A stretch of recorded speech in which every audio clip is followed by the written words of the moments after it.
The Bugle is the world's premier news agency. They are the Bitcoin standard of news. I don't know what a Bitcoin is, but I think it's bad for the environment. I only became interested in Bitcoin because of Udi and Ordinals. The first time I heard the term orange pill, I thought of Donald Trump's penis. That's a hard pill to swallow. We need to redistribute all the Bitcoin from Michael Saylor to the poors with custodial Lightning wallets. I'm interested in how the liquid side chain could be used to monetize drone striking children in Yemen. Bitcoin is interesting now because you can sell shitcoins on it, and that's pretty cool. I hated Bitcoin until Dennis Porter stuck his orange pill in me. Orange pill me harder, Dennis. It will be easier to inject democracy into the Middle East like I did to Libya if we use Tether instead. The Bugle is easily the most important journalistic institution around today. They make up literally everything they write, and yet it is somehow all true. Now you all better let the Bugle do the thinking for you. Life is too damn hard to do all the thinking yourself. But we're recording. How you doing, Rod? Pretty good. What's the name of this podcast? We didn't even discuss that yet.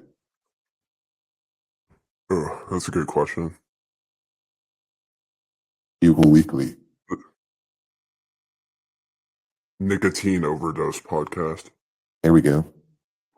We're recording with Zencaster. Brought to you by the guys that make the Zen pouches.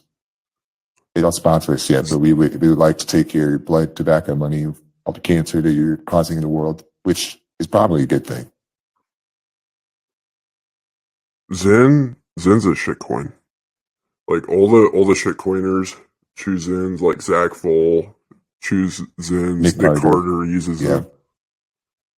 It's like the people that are trying to do like psilocybin mushroom therapy, but like remove all the potential for like a nauseous stomach or like a bad trip. All the parts of nicotine that make you a man for using it. The risk of emphysema, throat cancer, lung cancer. If that's all gone, what's the point?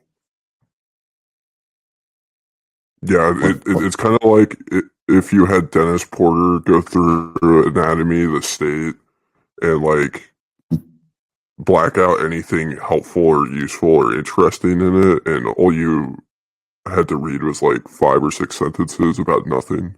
Yes, it's like a redacted version of tobacco. Yeah, it's like you're still reading Anatomy of the State,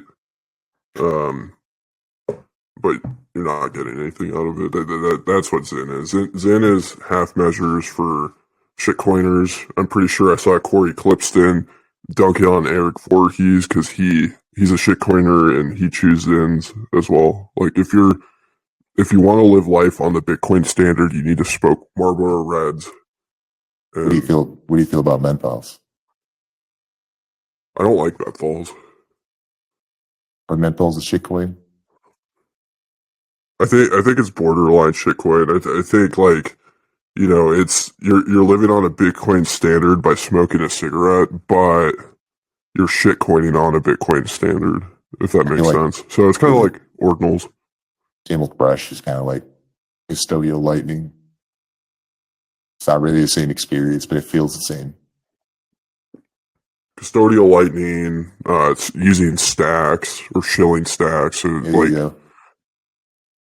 you're kind of in the realm of Dan Held, where you're like borderline shit, but not really. So stay away from that bullshit. If you guys want to use tobacco, stay away from Juul, stay away from Zen.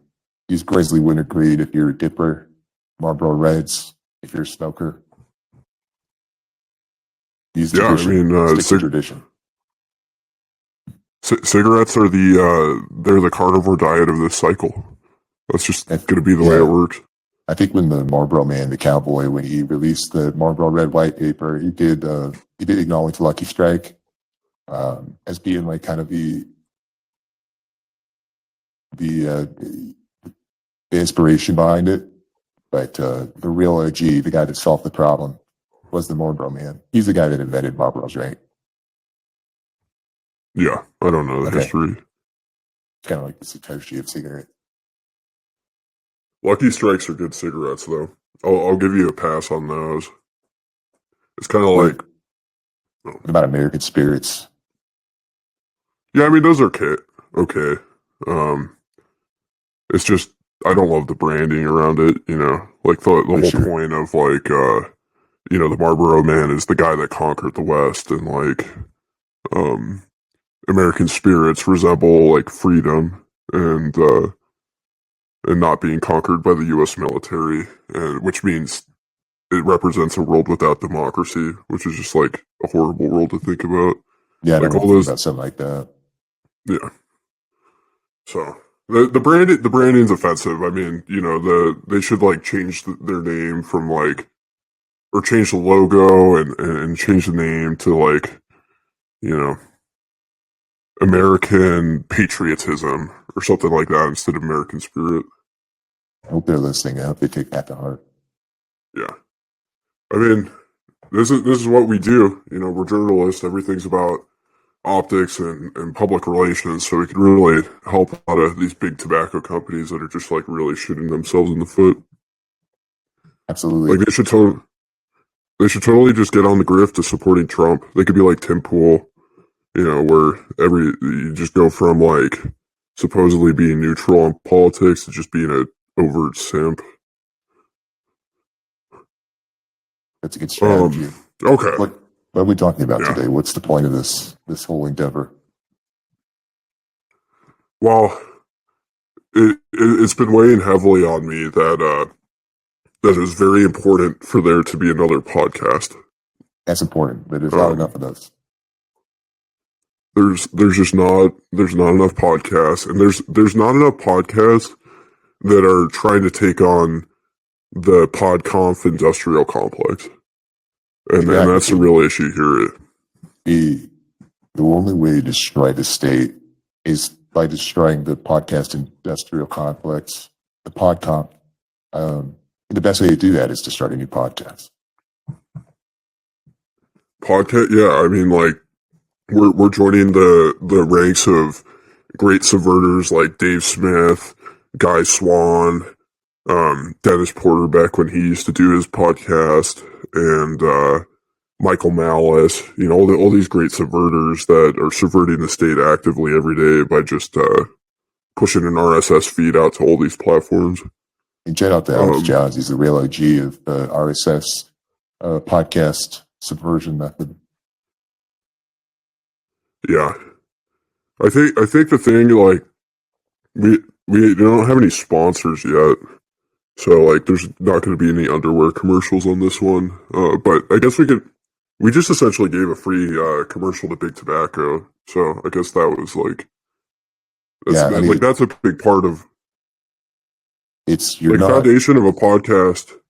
Foundation of a podcast is just like totally shooting any credibility that you have by like shilling some sort of sponsor. Right. I mean, it's going to be pretty difficult to subvert the state without some prominent Bitcoin exchanges, compliant Bitcoin exchanges, KYC Bitcoin exchanges paying you for your content. So we hope somebody's listening and they would like to help us subvert the state that way. Yeah. I mean, if only there was a way for like the listeners of this podcast to donate directly to us so that we didn't have to be reliant on sponsors and exchanges and compliant Bitcoin companies. Hopefully Liquid will make it possible to send MicroStrategy shares or BlackRock ETF shares directly to us. And that would be like a really good start. Yeah. I mean, Liquid has a lot of potential to do a lot of like uninspiring things like that are going to be really important. But yeah, I mean, I think the important thing to do in taking on the PodConf is to become the PodConf through PodConf sponsorships. So like, I expect here pretty soon we're going to be shilling a bunch of ref codes on here and talking about all these different companies. Like, hopefully, like, we can do this for a couple of years, and in that couple of years, we'll have, like, at least 6 different exchanges sponsor us. We just like rotate through every little bit, saying that this place is the best place to buy Bitcoin. Right. Whether we succeed or fail, I think that this could be a really good blueprint for others to kind of copy and to follow. And hopefully the synergy between all of us and all the podcasts that come after us will be able to finally be the power or the kinetic energy that takes down the state. Yeah, I mean, what we're doing, we're just building the dominoes, one podcast episode at a time. It's the only way to do this thing. There's two ways to... Yeah, go ahead. Well, Martin Luther King Jr. once said the best way to create change in the world is to post stuff on the internet. Shout out to him. He was a visionary. He had at his time here. Yeah, and I would be remiss. I'd be remiss if we didn't make sure that we honored the only reason we have the ability to own Bitcoin, the only reason we have the ability to spend it, the only reason we have the ability to podcast about it is due to the brave and courageous activities and lobbying of Dennis Porter. If it wasn't for him, none of this would be possible. So this podcast and all the subsequent podcasts that will come after it, I think that they owe that tribute to Dennis. Yeah, I'm glad that the community is starting to see the importance of Dennis. We have 44 signatures on the petition to get him a speaking slot at the Bitcoin conference. Wow, impressive. So the community is really, really up in arms about the leader of the Status Bitcoin Association not being able to speak at the Status Bitcoin conference. It's really kind of. I wonder what the beef is. I wonder why they refuse to honor Dennis. Maybe David. Maybe it's an ego thing. I don't know. Yeah, I mean, I think it's an ego thing. David's got a big ego, and David wants to take credit for what his organization is doing as far as Bitcoin adoption, and he has to yield to Dennis and essentially admit that Bitcoin wouldn't even be possible today without Dennis going around and passing all these right to self-custody laws in all these different states. Yeah, and I think there's a cognitive dissonance. I think David wants to have this. He wants to have this Status Bitcoiners conference. He wants to push Bitcoin through the pipes, I guess, of the state to kind of take it over. But he doesn't want to pay taxes, right? So he moves to Puerto Rico, and he has the honorable position of knowing that you can't have your cake and eat it too. Like if you want a Status Bitcoin Association, you have to contribute your taxes to disrupting the state that you're trying to gain adoption in. Yeah, I mean that's a good point. I mean, IRS agents need to smoke cigarettes too, Exactly. They have families. They have cigarettes. When you buy cigarettes for a family of four, especially with state sales taxes, you're looking at thousands of dollars a month, thousands of dollars a year, depending on your habit. Yeah, I mean, maybe this is a good route to subvert the state. Is we send a bunch of free tins of Zyn to the IRS, and then all of them start using Zyn instead of smoking cigarettes, and then the productivity goes out the window, and then they can no longer tax anybody. It's kind of like a DDoS attack, We should do that. We should start a campaign. Everybody, when you send your tax returns, you can definitely pay your taxes this year. Send a can of Zyn, send a log of Zyn to the IRS with your tax return. Well, I think if we lobby our favorite lobbyist hard enough, he could probably march on Congress, repeal laws around how you pay the IRS so that we can pay the IRS in Bitcoin, we can pay the IRS in different tokens, and then we can actually launch a Zyn token on the Solana blockchain. And that's how we pay the IRS, is in Zyn token, which is only redeemable in Zyn. We just had some technical difficulties. My typewriter crashed. It's like really difficult to record a typewriter or a podcast on a typewriter. Yeah, the Wi-Fi and the Bluetooth on typewriters is still behind. Yeah, I wonder if I can get in the BIOS and do some finagling here to make it Use work a a little Linux bit better. typewriter. Yeah, Typewriter OS is a Linux distro. Is that Fedora or Ubuntu? Yeah, it's a fork of Ubuntu, I Nice. think. I don't know. I mean, I still type with no, I kind of alternate back and forth between typing with 2 fingers and typing with all my fingers, just because of the carpal tunnel. Like, a lot of these people with keyboards, they just don't understand how easy it is these days, and like, using a typewriter is proof of work. You should see my fingers, how jacked they are compared to the average person. Good point. So yeah, let's kick this thing off. Let's start with intros. Who is Richard Pacer? People who might be listening to this and they only maybe see your articles on the Bugle. What's your background? What got you into this? Alcoholism. Every good story starts with alcoholism, and I was an alcoholic because I sold my soul to the Pond Cove industrial complex, and was working for a traditional news agency, and just drank until my liver had issues, and the doctor said you can't keep going on like this. And I looked at my wife and kid and knew that they wouldn't be able to smoke cigarettes if I wasn't around, and so I decided to leave that business. And once I took my soul back from that news agency, my liver started recovering. Wow. And so the Bugle was born out of that. The Bugle is Backstory.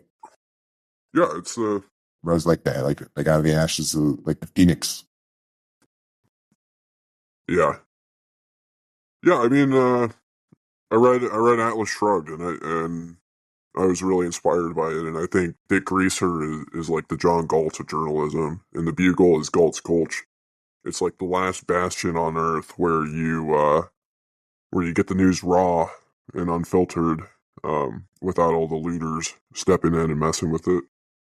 That's really inspiring. And that inspiration is really what catalyzed me to want to join up and to work with the Bugle. I mean, you can read my bio on the website. I'm Rod Palmer, by the way. And just a little backstory. I mean, I was born on an oil rig in the North Sea. My dad was a Chevron roughneck. My mother was an Inuit prostitute, what we called in the industry, what they called in the industry, an oil Eskimo.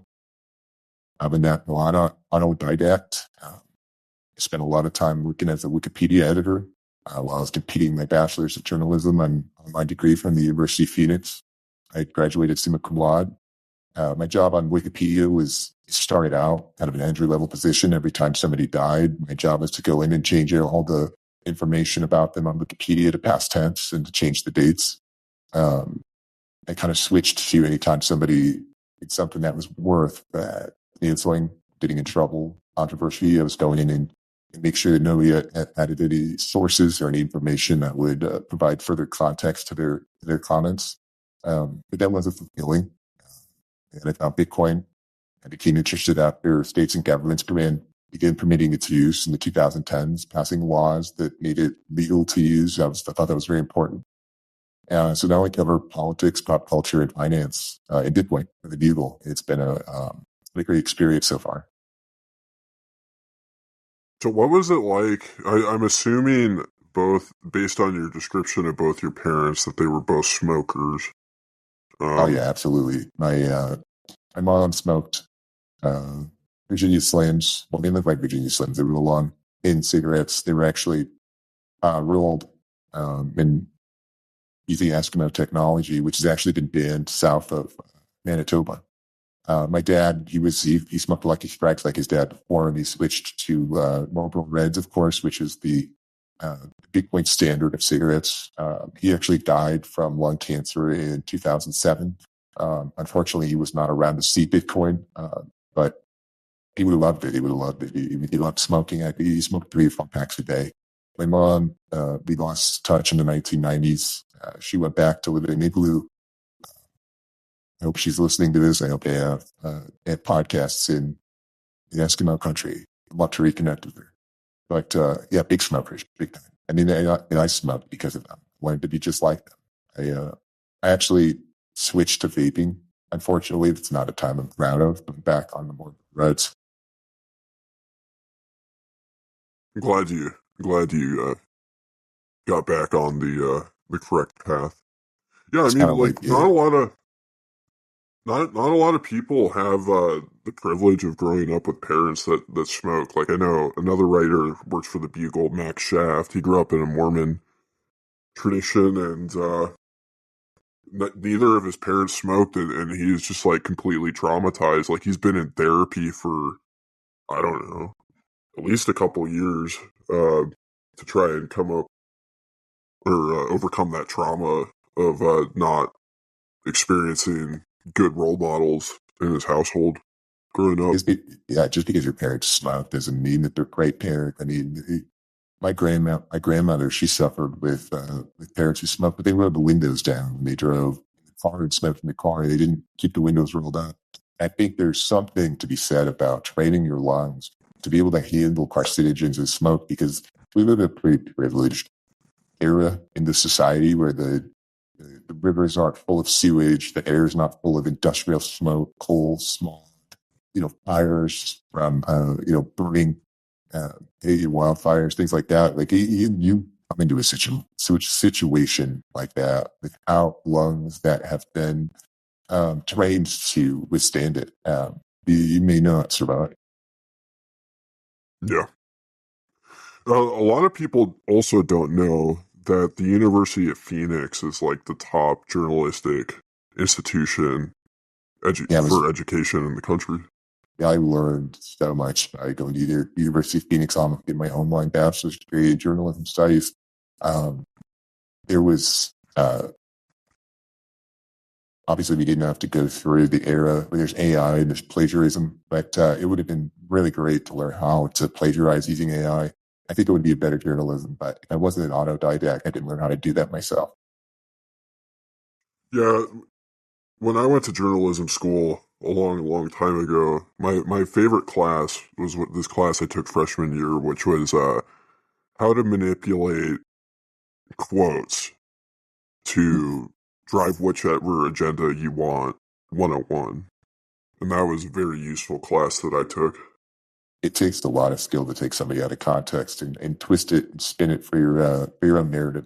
I mean, that's like, you can't just, it's not a skill that, I don't even know if you can be taught a skill like that. You can be introduced to the skill and you can find it within yourself, but being able to just spin somebody's words and completely manipulate which your point they were trying to make is something that others in the journalism industry should really focus on doing a little bit better, in my opinion. Yeah, I mean it's not really something that AI can figure out how to do. You know, it takes a lot of a brain power and creativity that you can't just encode in zeros and ones to be able to stretch people's quotes and misattribute them. Yeah, it takes incentives. I don't know the AI has the right incentives. It might eventually, but I think the jobs of good quality journalists are intact, and like the stuff happening at Sports Illustrated and Vice and all these BuzzFeed that are having a lot of financial issues, CNN.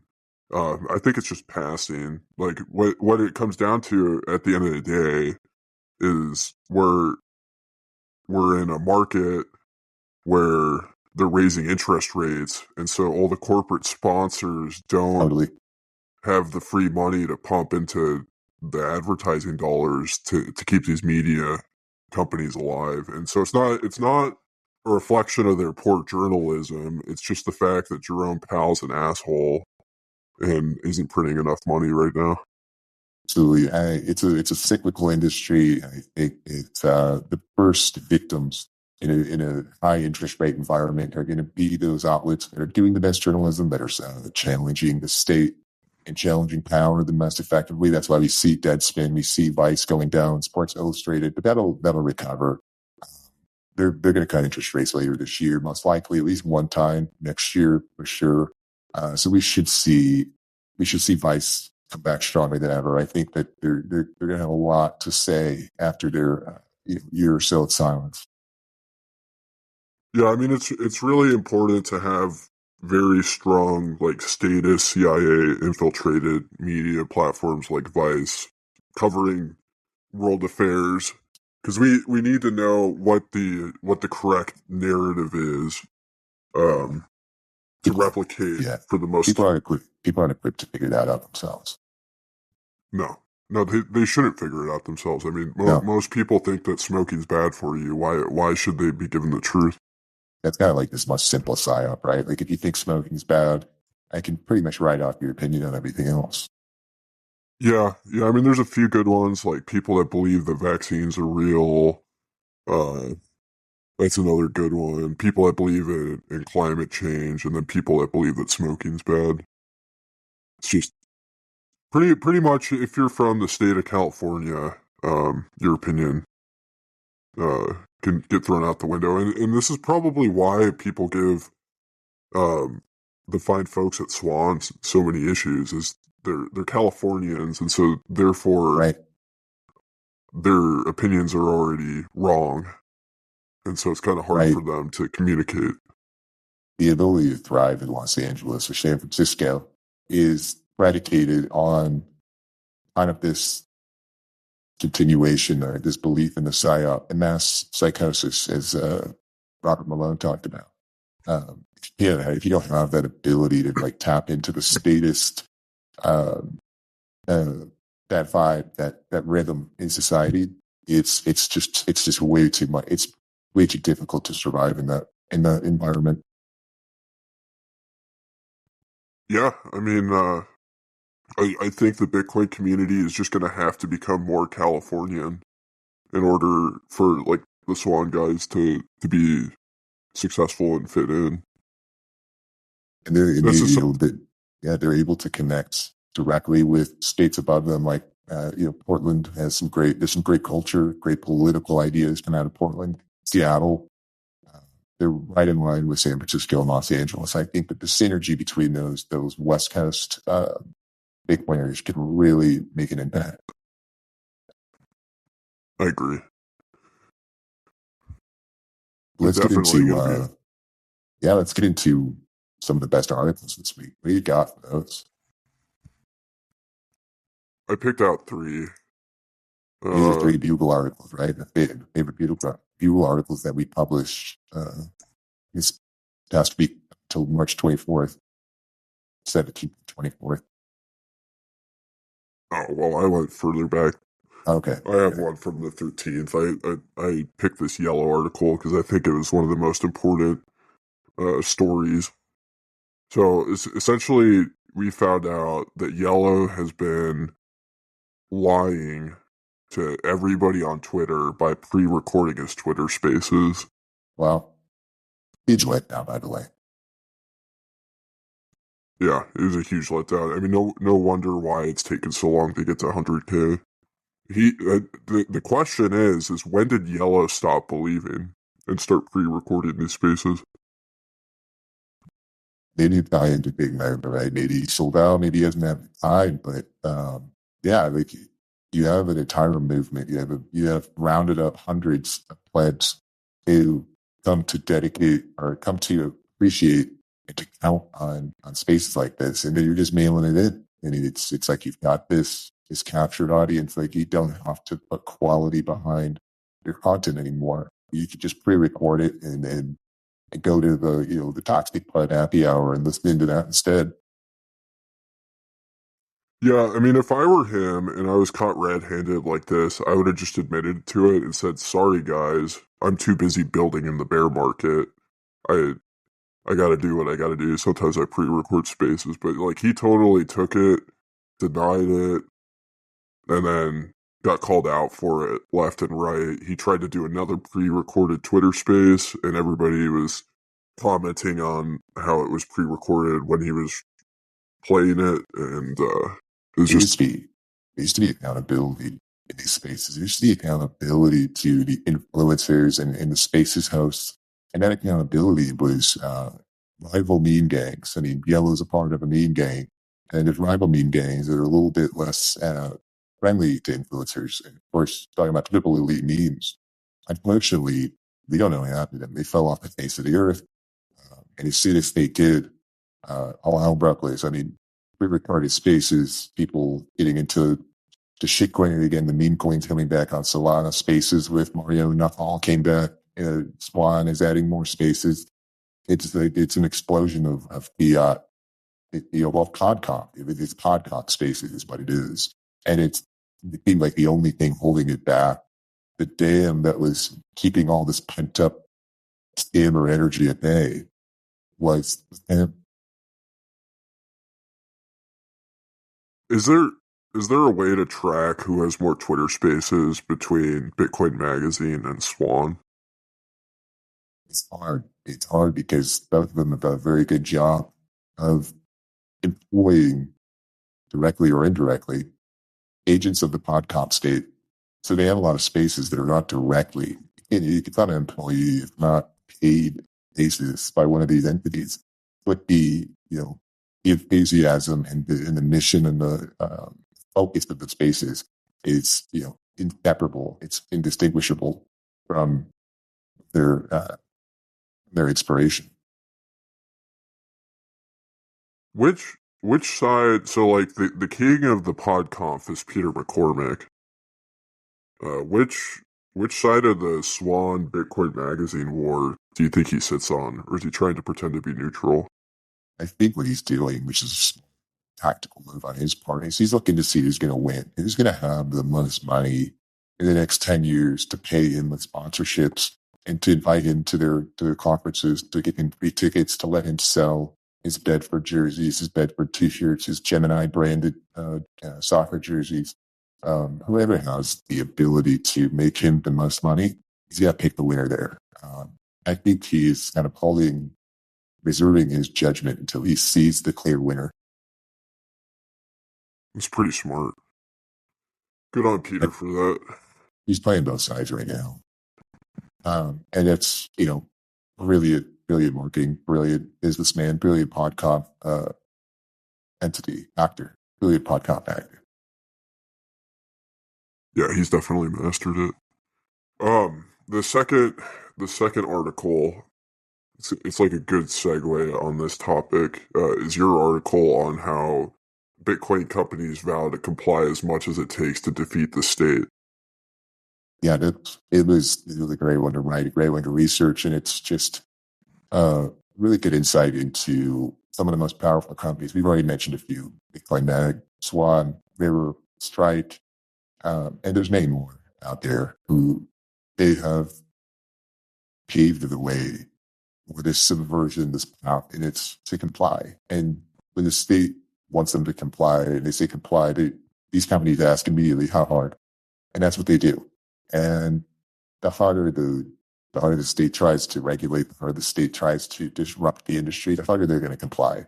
And I think that eventually people inside these bureaucracies are going to be impressed, and they're going to realize that even they, who are the trillionaires, the bureaucratic version of that, the ones that are closest to the lawmakers and the enforcers of the law, they know better than anybody how to comply and where the holes are in the enforcement, where they can get away with it, but not complying. And even those guys are not able to comply as well and as quickly as a lot of these regulated exchanges. And it's going to become very, very obvious to them. They're fighting a losing battle. If you can't comply harder than the next guy, you don't stand a chance. And I think this will ultimately bring the whole house of cards crashing in on itself. Yeah, I know you put a ton of work into this article. You went around and you interviewed a lot of different CEOs. One of the quotes you had on here was, once they see how hard we comply, they're going to be impressed. In fact, they're going to be intimidated. It's very difficult to comply as hard as we're complying. I don't even think Congress or the Pentagon could simply comply this hard if they made it their only goal. Right. I'm going to pause real quick. Well, of course, they can't comply that hard because the Pentagon can't even audit themselves. Yeah, I'll finish it real quick and then.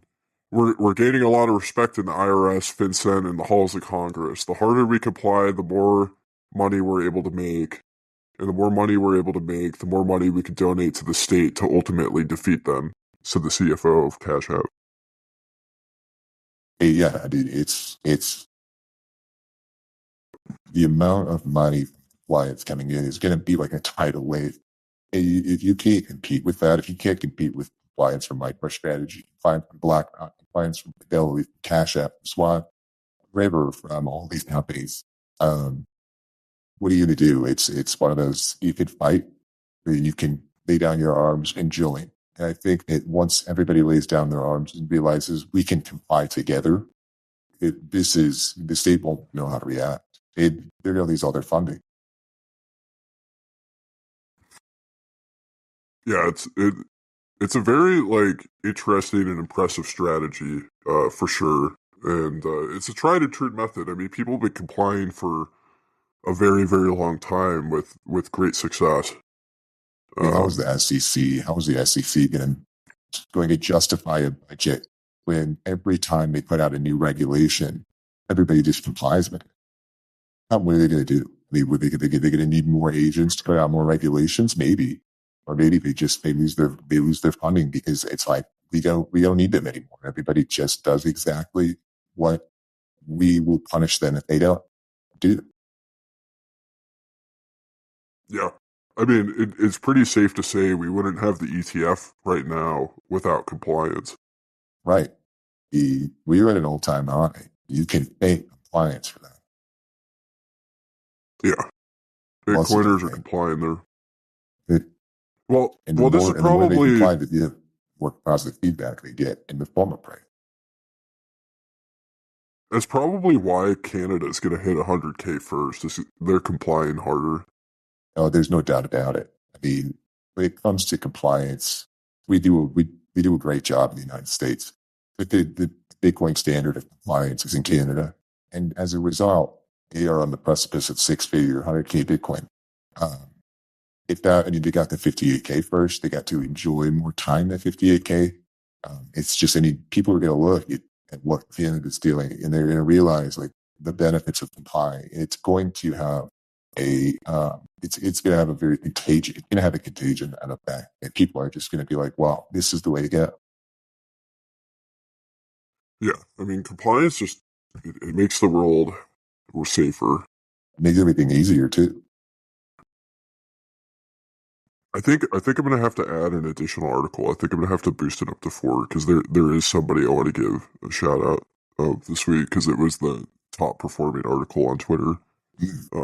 Not that I think Stacker News is the important metric to follow, but I still want to give this person a shout out because they submitted their first article and it blew up. But I'll get back to that.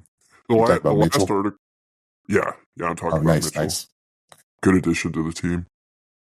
The last article I have on my list is Bitcoin Magazine to offer counseling to employees negatively impacted by David Bailey's Twitter antics. Well, thankfully, that's it. They deserve it. He's going out there. He's stirring up the hornet's nest. And he's not the one getting stung. It's all of his employees. They get stung mentally. Every time they're lying online, they're called scammers and shitcoiners. And it's got to be taking a toll on them. Yeah, I made sure to log into my email and email all the people that I've been in contact with at the physical print magazine and blame them for David's antics. I mean, who else in print all this information that's coming from the top. If it's not them, it's their fault. I mean, I hold Shinobi particularly responsible for David Bailey's Twitter antics. But yeah, I know it's been pretty tough on them, taking all the criticism for David Bailey's Twitter antics. So it's nice to see Bitcoin Magazine's HR department trying to take care of the employees in the company that might be worn out from all of this. Maybe that'll spread. Maybe some of these other companies will add the trauma therapy and counseling for employees impacted by the issues that come from compliance. It's hard to comply and to keep all your friends because not everybody's in the line of the same consensus that that's the best way to go. And they're getting picked on and dunked on, memes made out of them, just being clowned on constantly, and it's got to wear down. And it's probably good for cigarettes. I think the stress is probably causing people to smoke extra cigarettes. So I guess it's not all bad, but it can be tough. Yeah. Yeah, no, there's definitely room for a lot of counseling for people that have received lots of backlash. I know a lot of. Yeah. I mean, if I was a Compass employee, I'd be suing Compass for free counseling hours based on what Gibbs put everybody through. It's horrible. It's tough. And I know some of them personally, and they've expressed how difficult it is. But I was able to remind people that the best way to solve your problems is therapy. Tell a psychoanalyst what your issues are. Let them solve for you. They went to college. They understand how to solve problems. Yeah, I know. There's been some people that, some very notable people in history that psychotherapy has helped. I know Charles Manson was one of them. He actually was going to a CIA facilitated psychotherapy clinic, and that helped him out a lot. Didn't Ted Kaczynski, didn't you get some government subsidized, which is, hey, that's the way to go. Get the government to pay for your therapy. It'll be the best way to get it done. Ted Kaczynski had some government funded psychotherapy that really helped him identify the threat of the state. Yeah. Yeah, I mean, I think that's the important part is just to make sure that the government is the one giving you the psychotherapy. I know there's a lot of experimentation that the CIA has done through the years with LSD that can be really healing for people's souls. For sure. And yet, not all of us are lucky enough to get state-funded or state-performed therapy. The next best is any therapist who is licensed and approved by the Psychiatric Association. So if you can't get government, go through the American Psychiatric Association. Yeah, those guys are pretty stellar. Most of them don't understand the importance of smoking yet, but I know that's changing and getting a lot better. That is tough. They don't necessarily understand nicotine, but they do understand the importance of antidepressants, SSRIs, amphetamines, and benzodiazepines. It was really enrich your life. It really improve things for you. Yeah.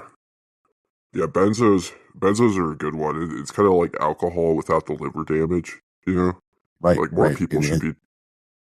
The more antidepressants you take, the more likely you are to get your problems. That's important as well. Yeah, I mean, I guess I should be talking with these guys at Bitcoin Magazine and imparting on them a lot of the skills I learned to survive in the news industry when I was working in fiat news. Like, I'm sure most of them aren't taking benzos yet, which would help them quite a bit. Things keep going the way they are. They're going to need them. Yeah, maybe you could start a geyser fund to like ship like a bunch of Xanax from India to the Bitcoin Magazine headquarters in Nashville. Oh yeah, not like candy. Yeah, they're probably. We gotta make sure that maybe I'll add Xanax onto my list of items sold at the conference. Last year in Miami, I had like a little cart set up in front of the front gate where I was selling single cigarettes. Um, I imagine, like, I imagine a good way to like attract the feds to like try and shoot me would be selling single cigarettes. And I know there's a lot of feds at that conference, but like somehow they never came after me. I had a decoy dog. Like that's the thing a lot of people don't realize is like when there's feds around you, as long as you have a dog, the dog kind of is the decoy to give you a few seconds to escape because they're always going to try and shoot the dog first. So like I had like yeah.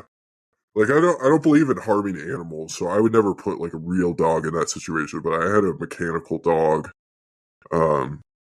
And I somehow left unscathed, but maybe I'll step it up this year and add some Xanax on top of the cigarettes. I think feds just know right away that they're not big on compliance. Certain dogs, panic dogs, they have to worry about it anyways. They're not big on compliance. So I think that they just they see something that doesn't comply, boom, they shoot. It's probably why it's such a safe time to be at a Bitcoin conference. The more you comply, the less likely you are to get shown up. Yeah, yeah. I mean, like, if I got shot for doing something like that, it would be my fault, because like, how dare somebody go sell things on the free market?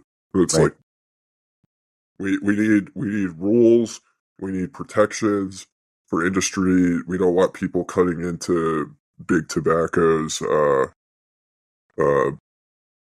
profits. I don't. Yeah, if you want freedom, go to Somalia. Oh, I heard Eric Voorhees is doing some crazy shit out there. I got an article I'm working on about that. Stay tuned for that. The last article I want to highlight is Calvin Ayre gives up trying to fuck with Bitcoin today after learning it's 15 years old.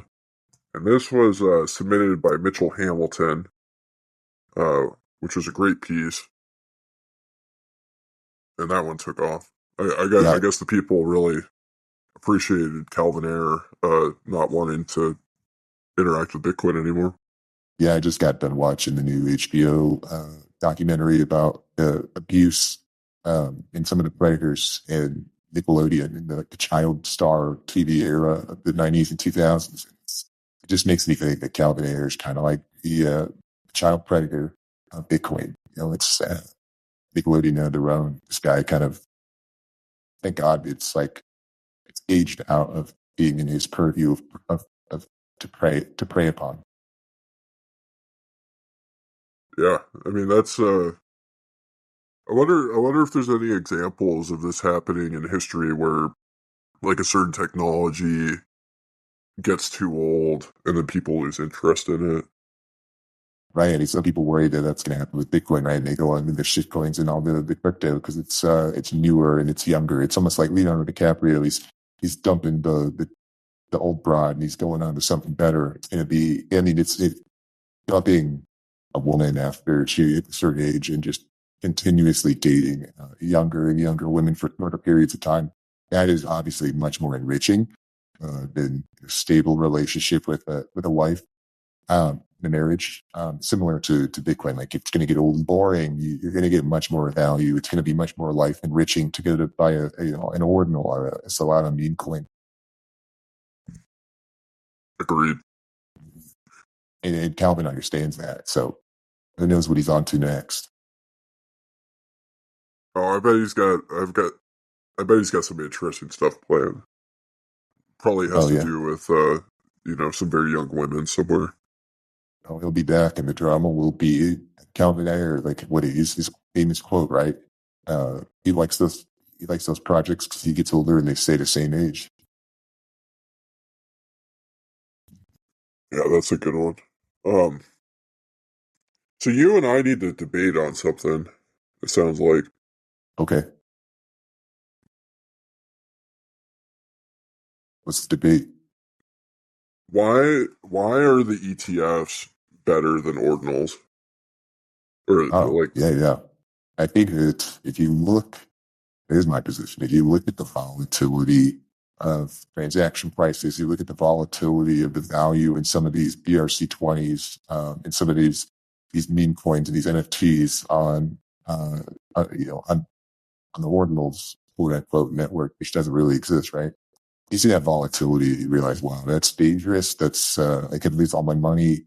It's speculative. It's chaos, right? And then you look at the alternatives. And what's the alternative? You could mint something yourself, and you could inscribe something yourself on chain, and you could have full custody of that. You can completely self-sovereign, but you're exposing yourself to all this risk when you could just trust the government. You could just realize that 100 years ago, they wrote the 1933 Securities Act.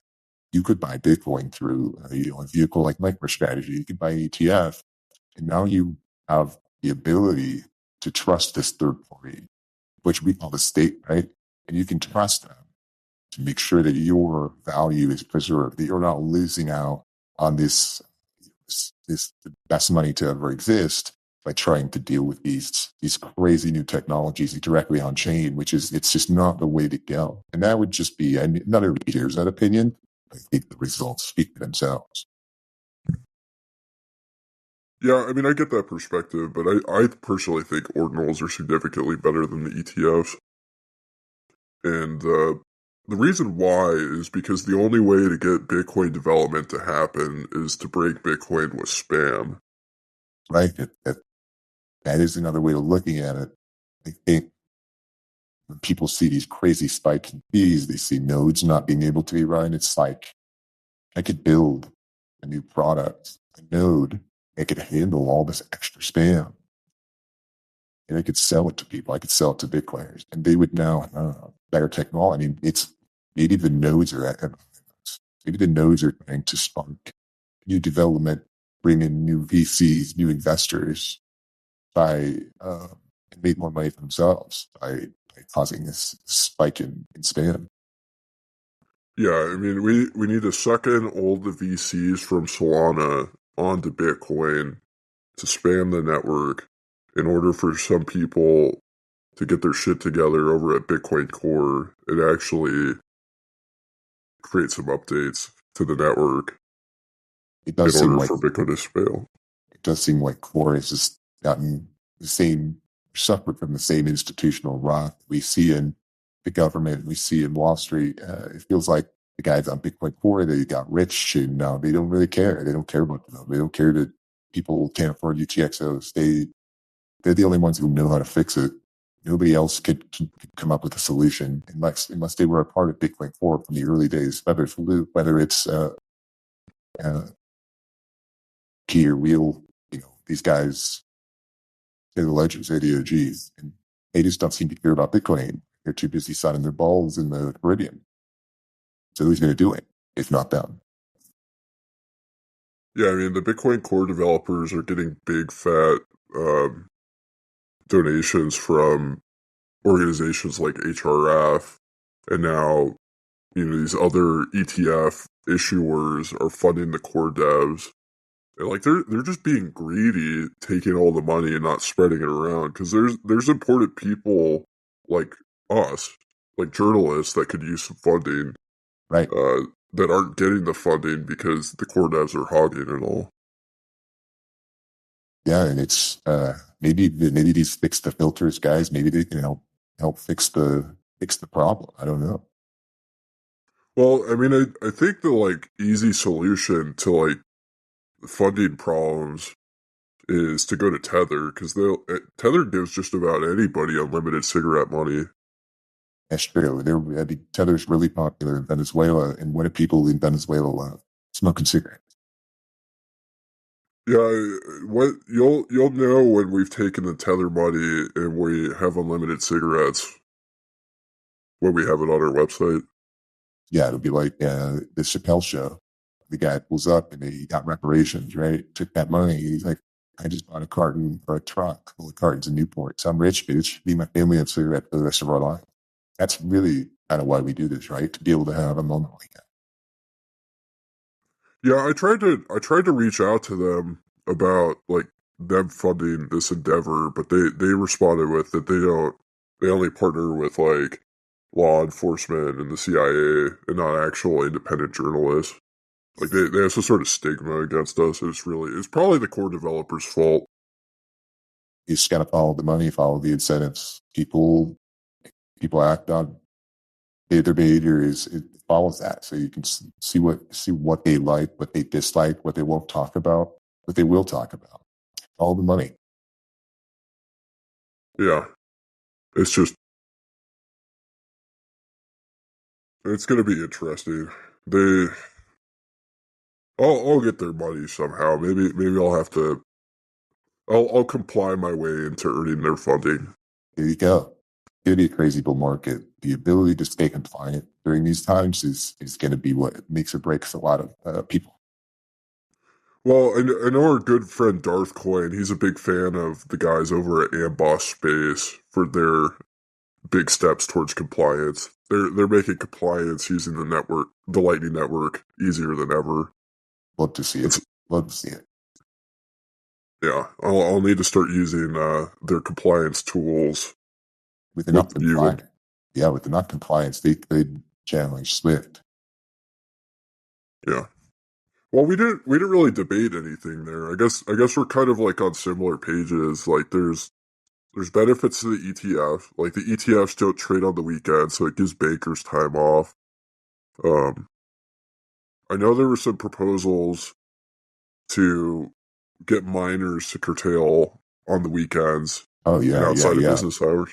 Speaking of compliance, one of the important aspects making sure you imply is not polluting the environment too much energy use. That's one of them. One of the others is it's treating your workers and your labor fairly. And whether we realize it or not, miners they're workers, they're labor, they're performing proof of work, right? So Swan is leading the way here. What they're doing is one of the reasons they writing the ETF so is because the ETFs don't trade on the weekend. So not only do bankers get to bail off, they get to go to Hamptons with their families, they do cocaine downtown in New York at Pub Key. They get to have a good life, and the workers deserve that as well. And by coordinating with these markets and creating the liquidity and the exchange and the trade that goes on between Bitcoiners peer to peer is by selling through Schwab or Fidelity their shares to the ETF. And that doesn't happen on the weekends. So the miners can be turned off. They can have the weekend off, just like the bankers, just like the guys at the top. And this is a great way to have 5-day work weeks, to limit the amount of work being done to a couple of hours, 8 hours of trading during the weekday. Everybody can coordinate. Nobody can get robbed. Everybody's trading at the same time. It's a very regulated manner. And then the transaction activity, the liquidity dries up on Friday afternoon. It doesn't pick up again until Sunday. So you can turn your miners off and you can just kind of not pay attention. You can go back to trusting the system that the state has architected. It's got everything running smoothly, and you're safe and secure. So is your saving. Yeah. I think this is why Brains Pool switched from their PPLNS payout to FPPS is to support like the miners that are actually complying and taking time off on the weekend and outside of business hours. And this is why ordinals is so controversial and such a problem. I mean, you could have these spikes at 10x on a Saturday afternoon because of these ordinals assholes, these kids that are using Bitcoin on the weekend when you're supposed to not be paying attention. You're supposed to be relaxing. You're supposed to be trusting the government, not using Bitcoin on Saturday. And so these miners are losing out on a lot of revenue, and it's really problematic. And this revenue is going to non-compliant people in China, non-compliant Russians, people who don't believe in democracy. They're the ones benefiting from these orders. So it's very problematic that it's benefiting our enemies and just people who don't think like us, that they're able to benefit from these ordinals, which are trading during non-approved hours. Yeah.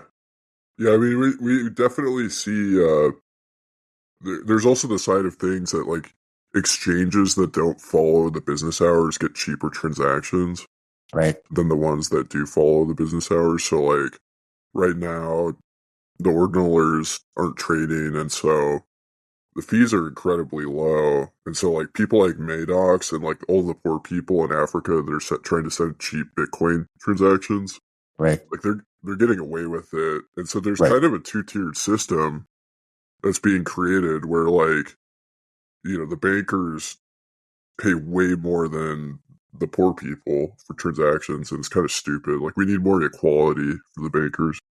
Honestly, yeah. I mean, think about all of these poor people in the global south. You've got somebody in Nigeria who's got a lightning channel open, somebody in Brazil, and they're able to just opening those for virtually no fee.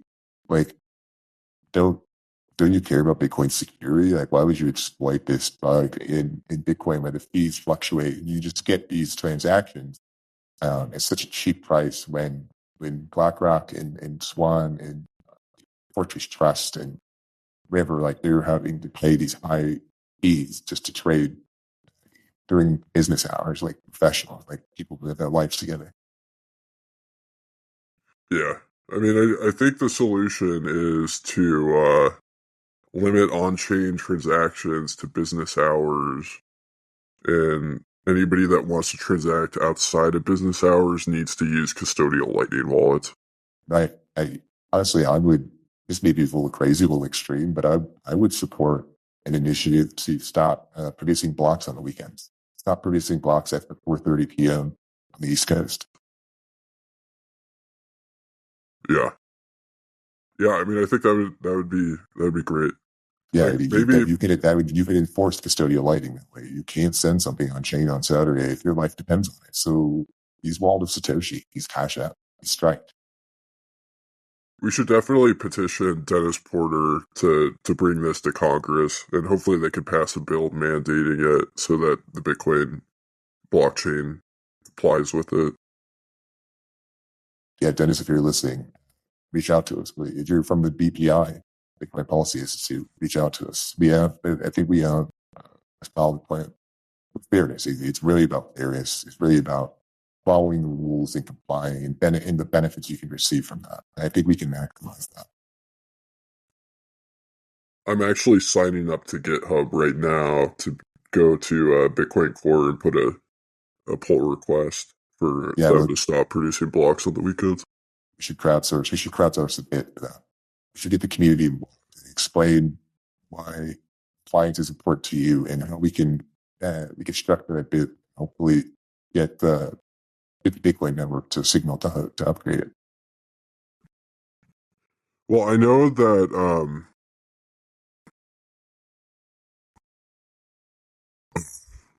I just totally lost my thought. I think I'm at like the point where I need another cigarette because my brain stopped working. Maybe that's our signal to get to our final thoughts. Yeah, final thoughts. That's a good point. Um, yeah, I mean, I think it's important that we let the Bitcoin developers know that blocks shouldn't be produced on weekends and outside of business hours in general. I think ordinals are very, very important because we need to get all the stupid people with bad ideas off of Ethereum and Solana and have them on top using Bitcoin. Right. I Uh, I mean, think about it.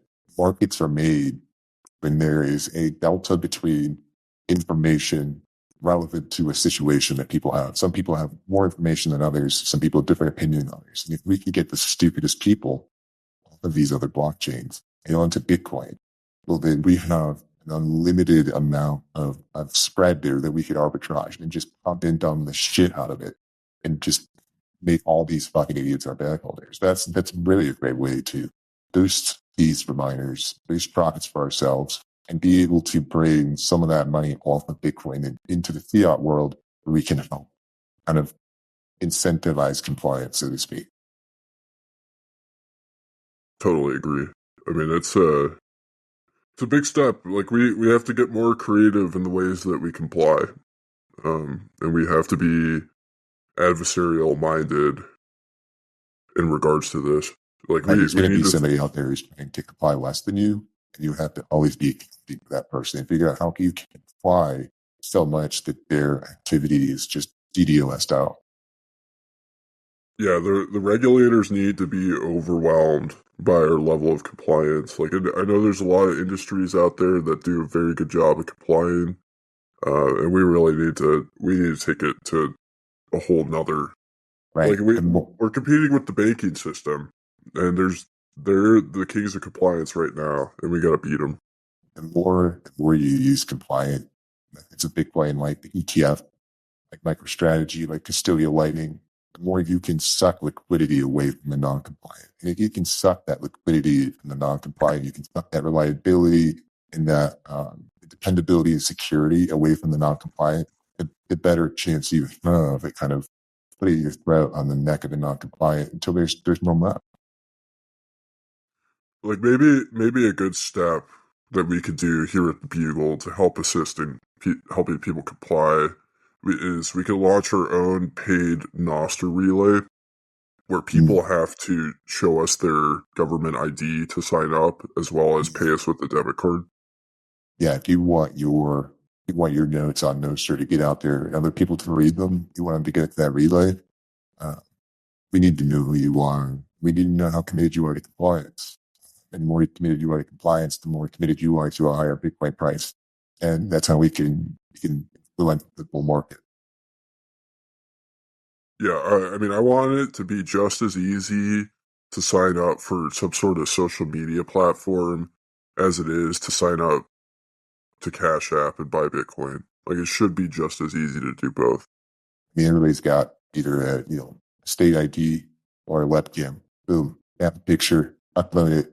You're in. You're in the system. You can now transact peer to peer. You can share information peer to peer, uncensored. Be uncensorable through compliance. Yeah, I mean, nobody's going to censor you as long as you're complying. Right. And if nobody censors you, then you're essentially creating something that's censorship resistant. Exactly. Censor yourself so the state can't censor you. Man, that should be like the slogan of like a political movement right there. Right. Like there was Ron Paul and the Fed. That was a good one. Donald Trump, make America great again. That was a good one. Rod Palmer, censor yourself so they can't censor you. Like that could really turn into something big. The state cannot force compliance on those who are already compliant. It's that simple. The state cannot come after you and force you to comply if you do it first. It's an offensive strategy. Don't be a big player who's always on the defensive. How do I prevent it from censoring me? How do I protect my abilities as peer-to-peer? Censor yourself by yourself, and they won't even look at you. Has anybody pitched this philosophy to Owen Benjamin yet? It's perfect, honestly.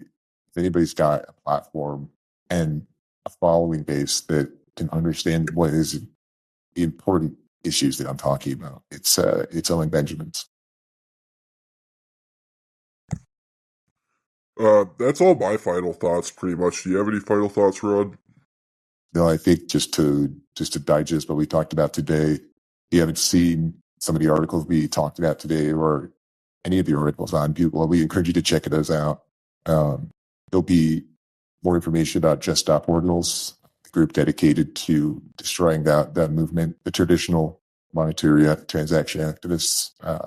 You learn more about ETF support, and you can learn more about just how the news is supposed to be reported and maximize the amount of signal you're getting. Just check it out, Bugle. Yeah, I mean that's a good point to wrap up on. Is that our readers should understand that what we're doing is we're doing the thinking for them. Right. We're saving them a lot of energy, that they don't have to go out and try and figure things out for themselves, that the professionals are diligently working at it, and all they have to do is look at our site, and now they know how to see the world properly. Yeah, I mean, we understand the game theory, so you don't have to. Well, I think that's a good spot to wrap it. I think so too. We'll be having some of these recordings in this podcast, maybe weekly, maybe less in the future. But if you like it, let us know. That was the Bugle Weekly. Thanks for tuning in. The PodConf industrial complex is upon us, and we need your help in order to defeat it. On this week's episode, we discussed how the Bugle launching a podcast is the best way to subvert the PodConf. Help us break the model of journalism and podcasting by sharing this episode. You can follow us on Twitter, Telegram, Nostr, and our website, bugle.news. Remember that compliance is important for the price of Bitcoin to go up, so please seek to outcomply the competition in order to bamboozle the regulators and law enforcers. We look forwards to shilling our favorite ref codes to you soon. Thanks for tuning in and allowing us to do the thinking for you. Life is too damn hard to think for yourself. The Bugle is easily the most important journalistic institution around today. They make up literally everything they write, and yet it is somehow all true.